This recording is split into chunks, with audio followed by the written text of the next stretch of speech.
بسم اللہ الرحمن الرحیم۔ السلام علیکم ورحمۃ اللہ وبرکاتہ۔ حضرت عمر فاروق رضی اللہ تعالی عنہ جب مسلمان ہوئے، نماز کا وقت ہوا تو حضور صلی اللہ علیہ وآلہ وسلم نے فرمایا، صحابہ تیاری کرو نماز کی۔ حضرت عمر فاروق رضی اللہ تعالی عنہ نے پوچھا، حضور نماز کہاں پڑھیں گے؟ حضور صلی اللہ علیہ وآلہ وسلم نے فرمایا، کسی کونے میں چھپ کے پڑھتے ہیں۔ عمر فاروق نے کہا، حضور آپ کے قدموں پہ میری ماں باپ قربان، اگر آپ بھی چھپ کے نماز پڑھے تو عمر کے مسلمان ہونے کا کیا فائدہ؟ عمر فاروق رضی اللہ تعالی عنہ نے کہا، حضور آج نماز کعبۃ اللہ میں پڑھیں گے۔ حضور صلی اللہ علیہ وآلہ وسلم نے فرمایا، عمر کفار کا بڑا غلبہ ہے۔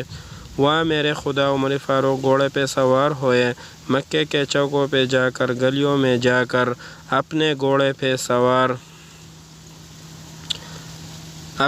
پہ سوار ہو کر چلتے ہوئے یہ اعلان کیا کہ مکے والو آ جاؤ، آج میں کلمہ پڑھ کے محمد مصطفیٰ صلی اللہ علیہ وآلہ وسلم کا غلام بن کر آیا ہوں۔ آج ہم کعبۃ اللہ میں نماز پڑھنے جا رہے ہیں۔ اگر کسی نے اپنی بیوہ کروانی ہو، اگر کسی نے اپنے بچے یتیم کروانے ہو تو آ جائے، عمر کے راستے کو روک کر کے دکھا دے۔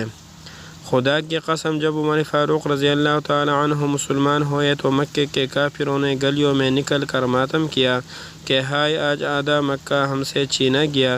عمر فاروق واپس آئے، حضور صلی اللہ علیہ وآلہ وسلم سے کہا، اے میرے حضور، آپ آگے چلے، میں آپ کے پیچھے چلتا ہوں، بیت اللہ میں نماز پڑھیں گے۔ میں دیکھتا ہوں کس کافر کے جرأت ہوتی ہے جو ہمارا راستہ روکے۔ باسلامت بیت اللہ کے دروازے پر پہنچے۔